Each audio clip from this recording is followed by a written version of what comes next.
السلام علیکم ورحمۃ اللہ وبرکاتہ۔ الحمد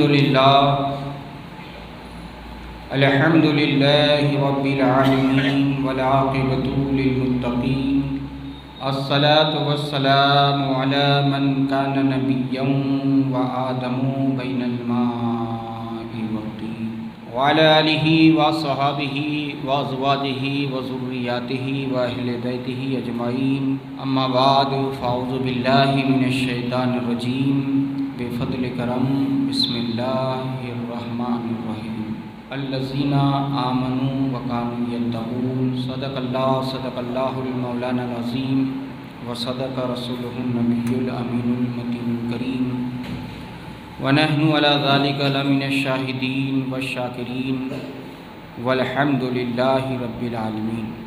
ان اللہ وملائکتہ یصلون علی النبی، یا ایھا الذین آمنوا صلوا علیہ وسلموا تسلیما۔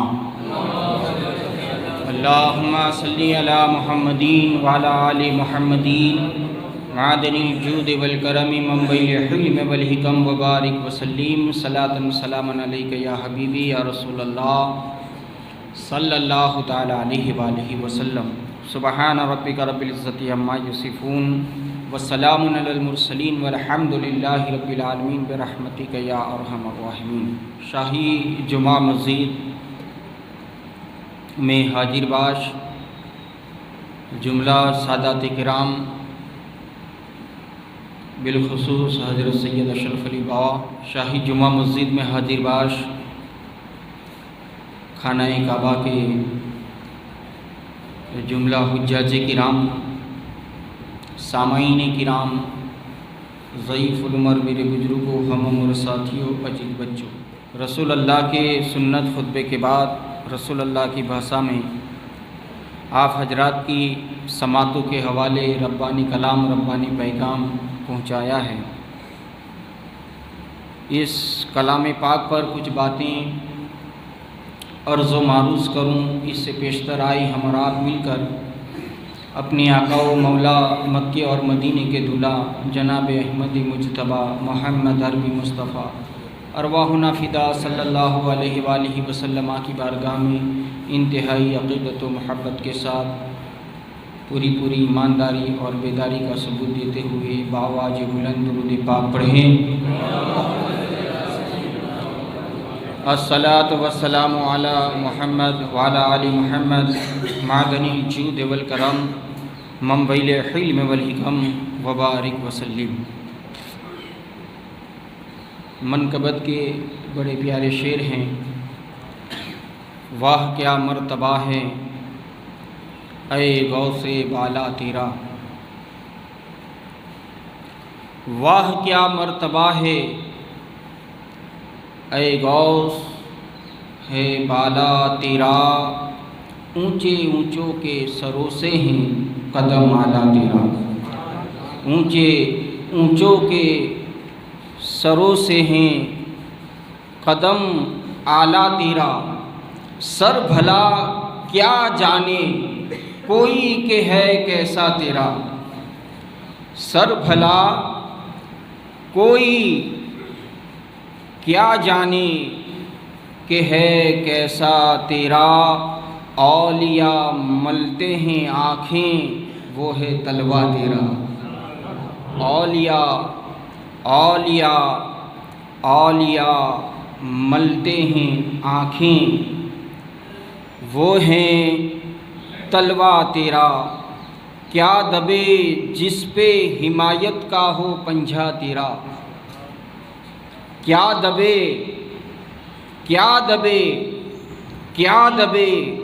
جس پہ ہو حمایت کا پنجہ تیرا، شیر کو خطرے میں لاتا نہیں وہ ہے کتا تیرا، شیر کو خطرے میں لاتا نہیں وہ ہے کتا تیرا، تو حسینی حسنی کیوں نہ کہوں محی الدین، تو حسینی حسنی کیوں نہ محی الدین ہو، اے خضر مجمع بحرین چشمہ تیرا۔ معزز سامعین کرام، اور ایک مرتبہ بارگاہ رسول و آل رسول میں جھوم جھوم کر بآواز بلند درود پاک پڑھ لیں۔ اللہم صلی علی محمدین وعلی آل سیدنا و مولانا محمدین معدن الجود والکرم منبع الحلم والحکم وبارک وسلم صلاۃ سلاما علیک یا حبیبی یا رسول اللہ صلی اللہ تعالی علیہ وآلہ وسلم۔ معزز سامعین کرام، عالم دنیا میں اور خصوصی طور پر ہمارے سماج، ہمارے معاشرے میں ایک وقت ایسا تھا، ایک سمے، ایک ٹائم ایسا تھا کہ گھر میں رہنے والے انسان 10 ہوا کرتے تھے اور کمانے والا ایک ہی ہوتا تھا، مگر الحمدللہ ان کمانے والوں میں ایک کمانے والا 10 کو بڑے آرام سے پال لیتا تھا، اور پھر بھی کبھی بھی کسی کے گھر سے یہ شکایت نہیں آتی تھی کہ ہمارے گھر میں برکت نہیں ہے، ہمارے گھر میں رحمت نہیں ہے، ہمارے گھر میں نعمت نہیں ہے، کبھی شکایت نہیں۔ اور آج دور یہ ہے کہ گھر میں 10 انسان ہیں تو 10 کما رہے ہیں، مگر ہر گھر سے یہ آواز، ہر گھر کا یہ رونا، ہر گھر کی یہ شکایت کہ باپو دعا کریں، باپو کو ایک تعویذ دے دیں۔ آوت تو بہت آتی ہے، گھر میں رکتی نہیں ہے۔ آپ بتائیں، یہ آواز ایک پیر صاحب، اور جب پہلے پیرانے طریقت پیر صاحب گھر میں آتے تھے تو پہلے کے زمانے میں لوگ مسائل پوچھا کرتے تھے کہ غسل کیسے کرنا ہے، وضو کیسے کرنا ہے، نماز کیسے پڑھنی ہے، روزہ کیسے رکھنا ہے، زکوٰۃ کے کیا مسائل ہے، کیا فرائض ہے، کیا واجبات ہے، اس تعلق سے بات ہوتی تھی۔ اور آج پیر صاحب گھر میں آئے تو مسئلہ پوچھنے والا کوئی نہیں، بلکہ مصائب و آلام کی پریشانیاں اپنی اپنے طور سے لوگ بیان کرتے ہیں۔ کوئی کہتا ہے کہ بھینس نہیں کھڑی رہتی، کوئی کہتا ہے کہ بیل چلتا نہیں ہے، کوئی کہتا ہے کچھ، کوئی کہتا ہے کچھ۔ مسئلہ پوچھنے والا کوئی نہیں۔ تو حقیقت یہ ہے،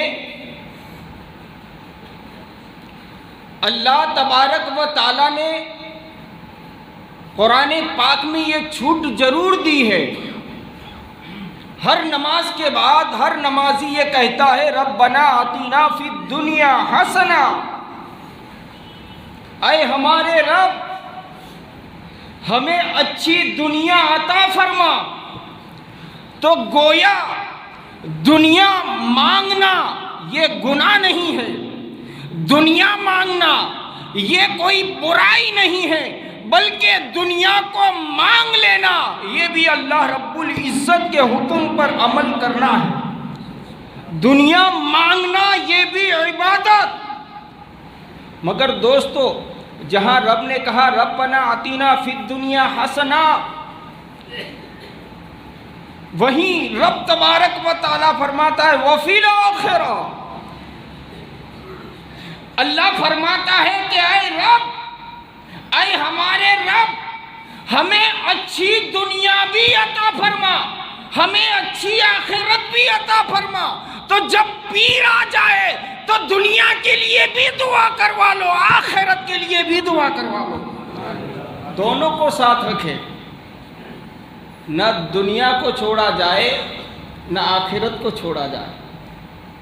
جہاں آپ یہ کہو پیر صاحب کی بارگاہ میں جب یہ دعا کرواؤ کہ دعا کریں کہ ہمارے گھر میں برکت نہیں ہے، تو پیر صاحب یہ بھی دعا کر دیں گے اور پیر صاحب جب آ جائے تو یہ بھی کہہ دو کہ اللہ مجھے توفیق نماز عطا فرما دے، میں نمازی ہو جاؤں، میں روزے دار ہو جاؤں، میں حاجی ہو جاؤں۔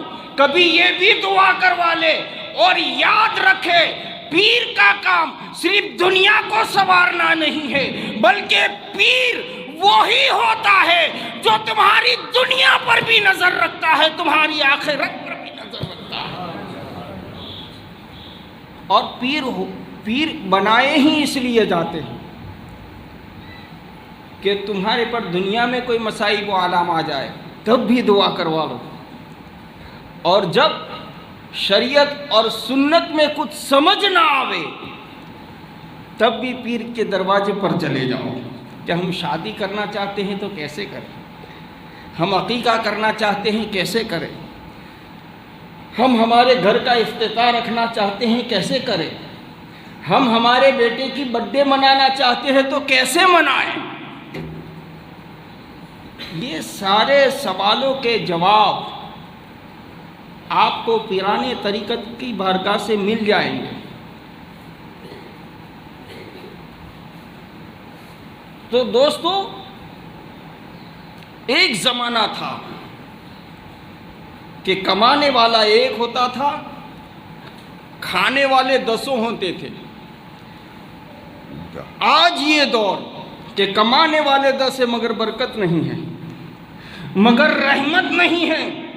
جب صوفیاء کرام کی بارگاہ میں اس مسئلے کو پیش کیا گیا کہ پہلے کے دور میں، پہلے کے زمانے میں کمانے والا ایک ہوتا تھا، کھانے والے 10 ہوتے تھے، آج کے دور میں کمانے والے انیک ہیں، کھانے والے انیک ہیں، مگر برکت نہ رہی۔ تو صوفیاء کرام نے جواب دیا کہ پہلے کے لوگوں نے دامن غوث کو تھاما تھا، آج کے لوگوں نے دامن غوث کو چھوڑ دیا ہے۔ گویا کہ دامن اولیاء اللہ کو تھامے رکھنا، اولیاء کاملین کے دامن کو پکڑے رکھنا، یہی کامیابی ہے، وہی کامرانی۔ سرکار بغداد کی بارگاہ میں بھی ایک مرید آیا تھا۔ سرکار غوث پاک کی بارگاہ میں بھی ایک مرید آ کر کہتا ہے کہ حضور دعا فرمائیں، دنیا کی دعا کروانا اور دنیا کی دعا کرنا یہ کوئی گناہ نہیں اور برا بھی نہیں۔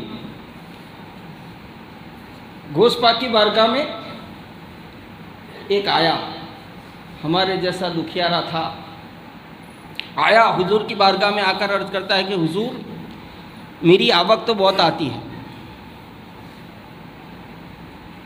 مگر برکت نہیں ہے،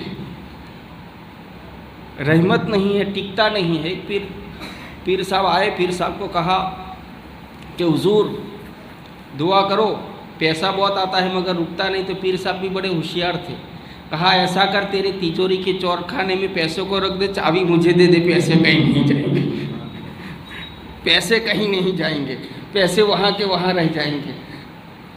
اب دوستو کبھی کبھی یہ بھی ہوتا ہے کہ ہماری آوک ہوتی ہے دن کی 100 روپے کی اور ہمارا خرچہ ہوتا ہے 110 روپے کا، تو پھر میں سمجھتا ہوں کہ تعویذ نہیں پورا قرآن گلے میں لٹکا کر پھرو گے نا تب بھی برکت نصیب نہیں ہوگی۔ تو تھوڑے نظام کو بھی سدھارنے کی ضرورت ہے۔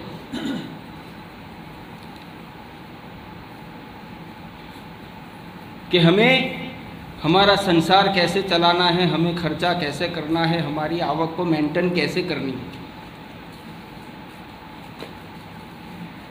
جب یہ ساری سمجھ آئے گی تب جا کر کچھ چینجنگ نظر آئے گا۔ تو سرکار بغداد کی بارگاہ میں وہ بندہ آ کر عرض کرتا ہے کہ حضور دعا فرمائیں، میرے گھر میں برکت نہیں ہے۔ تو سرکار بغداد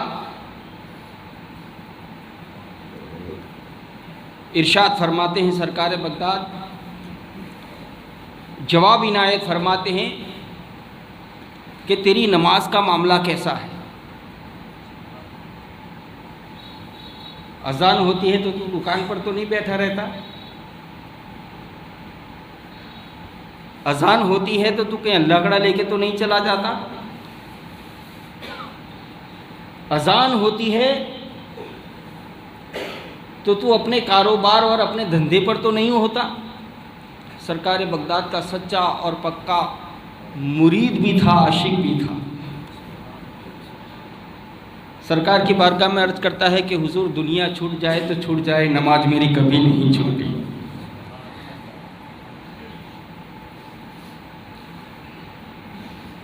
تو حضور غوث پاک فرماتے ہیں کہ اچھا ایک بھی نماز نہیں جاتی؟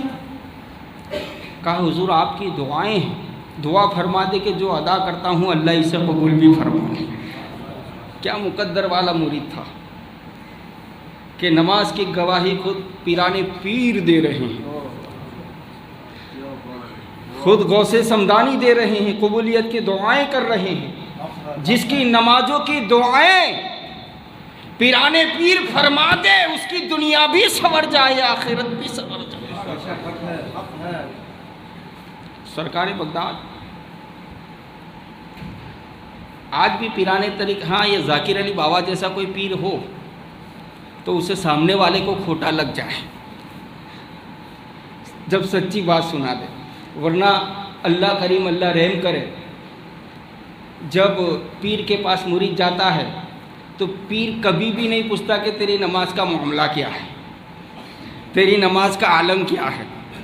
کہا کہ سرکار یہ حالت ہے، کہا جا اللہ تیرا بیڑا پار فرمائے گا۔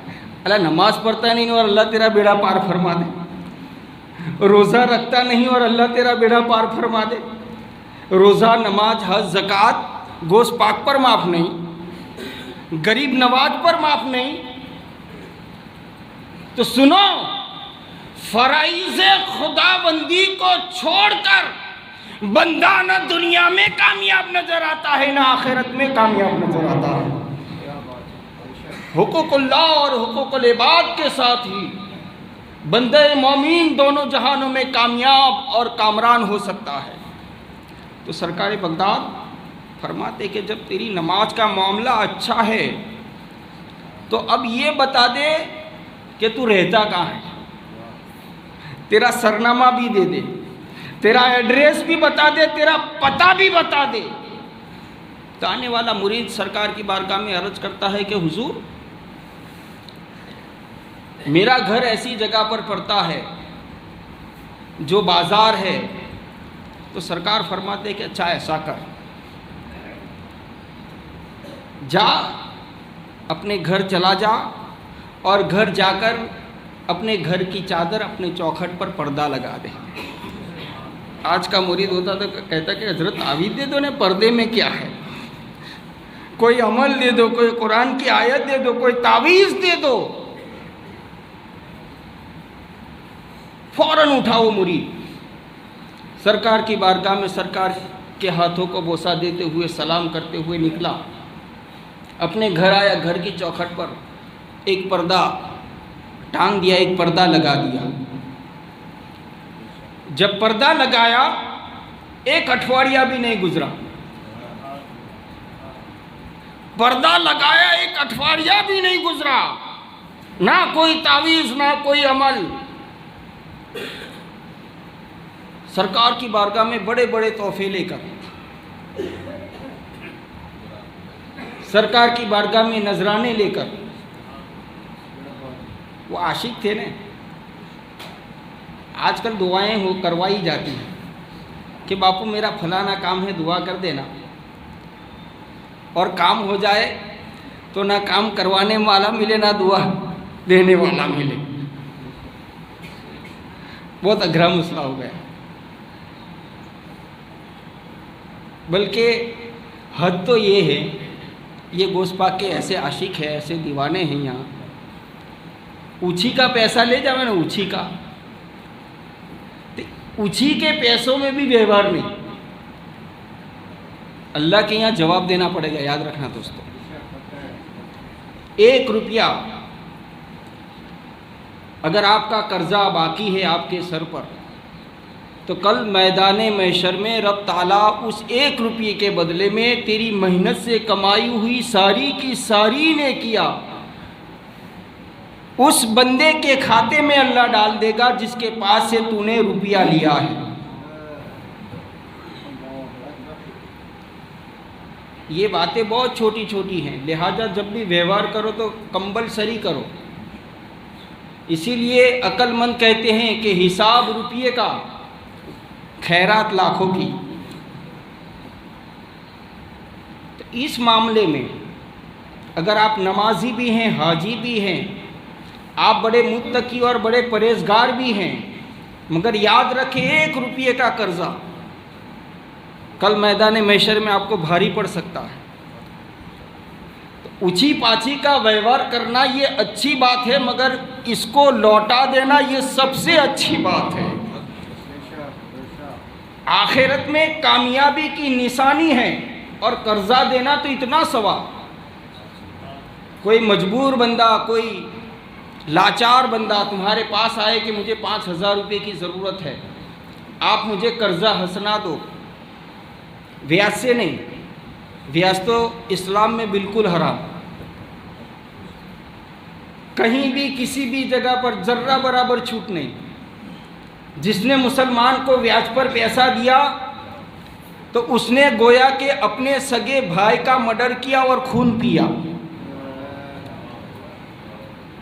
بہت ڈینجر۔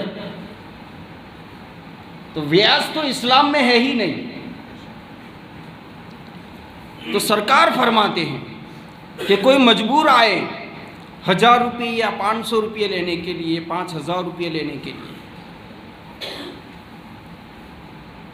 تو سرکار فرماتے ہیں کہ اسے دے دے جب تک وہ نہیں لوٹاتا،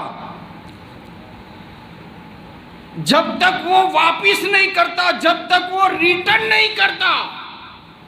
تو تو نے 5000 روپے کا قرضہ اسے دیا ہے، رب تعالی جہاں تک تو واپس نہیں کرتا، جہاں تک تو واپس نہیں لیتا، اللہ تعالی تیرے نامہ اعمال میں 5000 روپیہ خیرات کرنے کا ثواب عطا فرماتا جائے۔ ایک مجبور اور لاچار کی مدد کا ثواب ہے۔ تو دینا ہو تو قرض حسنہ اپنے بیاج سے مت دینا، اور جس کے پاس سے آپ پیسہ لو اسے پوری نیت رکھو کہ میں اس کو لوٹاؤں گا۔ انشاءاللہ رب تبارک و تعالیٰ تجھے کہیں سے بھی ذریعہ نصیب فرمائے گا، اور قرض سے تجھے چھٹکارا نصیب ہو جائے گا۔ مگر پہلے سے ہی نیت یہ کر لو کہ اس کا لے لوں پھر واپس ہی نہیں دینے، چھونے جمعراتے بھرتا۔ اگر نیت پہلے سے یہ تو آپ کا یہ کبھی آپ کامیاب ہو ہی نہیں سکتے۔ اللہ سے آپ جیسی امید رکھو گے، لا تقنطوا من رحمت اللہ، اللہ کی رحمت سے کبھی مایوس نہ ہونا۔ اور جب بھی بارگاہ الوہیت میں نیت رکھو تو بڑی رکھو، میرا رب تجھے دنیا میں نہیں تو آخرت میں ضرور عطا فرمائے گا۔ اچھی امید، اچھی نیت، اور اللہ سے جب مانگو تو چھوٹا مانگنے کا ہی نہیں، دنیا دار سے تھوڑی مانگتے ہیں۔ ساری کائنات کا مالک، سب کو پیدا کرنے والا، جب اس سے مانگنے بیٹھو تو بڑا مانگو، رب یا نہیں تو وہاں ضرور عطا فرمائے گا۔ اور یہ رسول اللہ کی حدیث ہے کہ اللہ تعالیٰ تمہاری ایک بھی دعا کو رد نہیں فرماتا، مگر اللہ اتنا کریم، اللہ اتنا رحیم کہ رب تجھے وہی عطا فرماتا ہے جو دنیا میں تیرے لیے اچھا ہوتا ہے، وہ عطا کرتا ہے جو دنیا میں اچھا ہوتا ہے، اور جو نہیں دیا دنیا میں تیرے لیے اچھا نہیں ہے تو رب نہیں دیتا، مگر اس کو کل آخرت میں اللہ عطا فرمائے گا۔ آخرت میں ان دعاؤں کا بدلہ ملے گا، ملے یا نہ ملے، اللہ کی بارگاہ میں مانگتے رہو۔ تو دوستو لوٹانے کی بھی نیت رکھیں۔ جب کسی سے قرضہ لے تو سرکار بغداد کی بارگاہ میں وہ تحفے تحائف نذرانے لے کر پہنچا، اور سرکار کی بارگاہ میں عرض کرتا ہے کہ حضور پردے میں تو ایسی کیا حکمت تھی، پردے میں تو ایسی کیا تاثیر تھی کہ رب نے میرے گھر میں رحمتوں کے دروازوں کو کشادہ فرما دیا، رب نے میرے گھر میں رحمت کی برسات برسا دی۔ تو اس وقت سرکار بغداد ارشاد فرماتے کہ سن، تیرا گھر بازار میں پڑتا ہے اور وہیں سے نمازی بھی گزرتا تھا، وہیں سے حاجی بھی گزرتا تھا، وہاں سے سخی بھی گزرتا تھا، اور انہی سخیوں کے بیچ میں، انہی حاجیوں کے بیچ میں، انہی نمازیوں کے بیچ میں ایک بے نمازی گزرتا تھا، ایک بے نمازی گزرتا تھا، اس کی نظر کبھی کبھی تیرے گھر میں گر جاتی تھی، تیرے گھر میں اس کی نظر پڑ جاتی تھی، اس نظر کی بنیاد پر رب تیرے گھر کی رحمت کو ختم فرما دیتا تھا۔ اللہ اکبر۔ یہاں حال یہ ہے، وہاں ایک نمازی گھر سے نگاہ ڈال کر، نظر ڈال کر گزر جائے، اللہ رحمتوں کو ختم فرما دے، اللہ برکتوں کو ختم فرما دے۔ یہاں تو گھر کے گھر بے نمازیوں سے بھرے ہیں، یہاں تو گھر کے گھر بے نمازیوں سے بھرے ہیں، پھر آپ رحمت کی امید رکھو تو اللہ حاصل نہ فرمائے گا۔ تو سنو، میرے غوث سمدانی کو رب تبارک و تعالیٰ نے ایسا پاور اور ایسی طاقت عطا فرمائی کہ میرا غوث کرامت دکھانے پر آئے تو مردوں کو زندہ کر دے، اور میرا غوث رحمت کے دروازے بتانے پر آئے تو میرا غوث پردہ لگوا دے، اس گھر میں خیر و برکت ہو جائے۔ دوستو اور سنو، پیران پیر دستگیر روشن جبیل سیدنا شیخ عبد القادر جیلانی کرامت بتانے پر آتے تھے تو مردوں کو زندہ کر دیا کرتے تھے، اور یہی میرا غوث جب مصلی پر اللہ کی عبادت کے لیے کھڑا ہو جائے، میرا غوث سرکار بغداد جب مصلی پر بندہ بن کر اللہ کی بندگی کرنے لگ جائے تو میرا غوث 40 برس تک عشاء کے وضو سے فجر کی نماز کو ادا فرمائے۔ گویا کہ میرے غوث کی کرامتیں بے مثال ہے، میرے غوث کے فرامین بے مثال ہے، وہی میرے غوث پاک کی عبادت بھی بے مثال ہے۔ غوث پاک کو، مگر یہاں پر اس بات کو بھی آپ سمجھیں، اس بات کو بھی آپ جان لیں کہ آپ کبھی یہ نہ سوچیں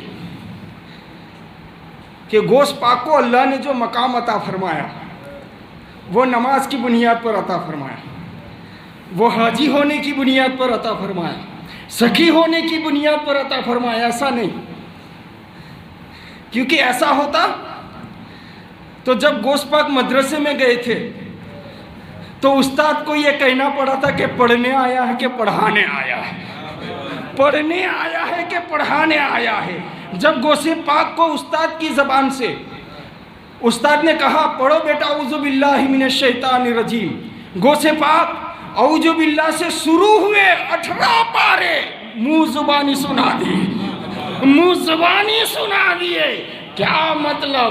غوث پاک کو اللہ تبارک و تعالیٰ نے ایسا مقام عطا فرمایا، ایسی عظمت عطا فرمائی، نہ عبادت کی بنیاد پر، نہ تقوی کی بنیاد پر، نہ پاکیزگی کی بنیاد پر، بلکہ میرے غوث کو رب نے یہ مقام عطا فرمایا، یہ غوث سمدانی پر ھذا من فضل ربی، یہ خصوصیت کے ساتھ، خصوصی طور پر یہ میرا رب کا فضل ہے کہ ماں کے پیٹ سے پیدا ہوتے ہیں تو 18 پارے حافظ قرآن ہو کر پیدا ہوتے ہیں۔ یہ مقام اللہ تبارک و تعالیٰ نے اپنی رحمت کاملہ سے عطا فرمایا ہے۔ اور غوث پاک رضی اللہ تعالیٰ عنہ کے تعلق سے یہ بھی روایت ملتی ہے کہ عالم ارواح میں جب رسول پاک معراج کے لیے تشریف لے جاتے تھے تو سرکار نے اپنا ہی، سرکار بغداد نے مصطفیٰ جان رحمت کو اپنا ہی کاندھا عطا فرمایا تھا۔ تو کچھ صوفیہ فرماتے ہیں کہ یہ رسول کے قدم کی برکت مل گئی کہ رب نے انہیں ولی اولیاء امام الاولیاء بنا کر پیدا فرمایا، امام الاولیاء بنا کر پیدا فرمایا ہے۔ لہٰذا دوستو غوث پاک کو اللہ نے بہت بڑا شان اور بہت بڑا مقام عطا فرمایا ہے۔ غوث پاک کہ ہم سچے عاشق ہیں، سچے دیوانے ہیں، سچے مستانے ہیں، تو ہمیں چاہیے کہ ہم غوث پاک کی کرامت کو بھی سنیں اور غوث پاک کی عبادت کو بھی دیکھیں، اور اس پر عمل کی توفیق و رفیق اللہ تعالیٰ مجھے بھی اور آپ تمام کو عطا فرمائے۔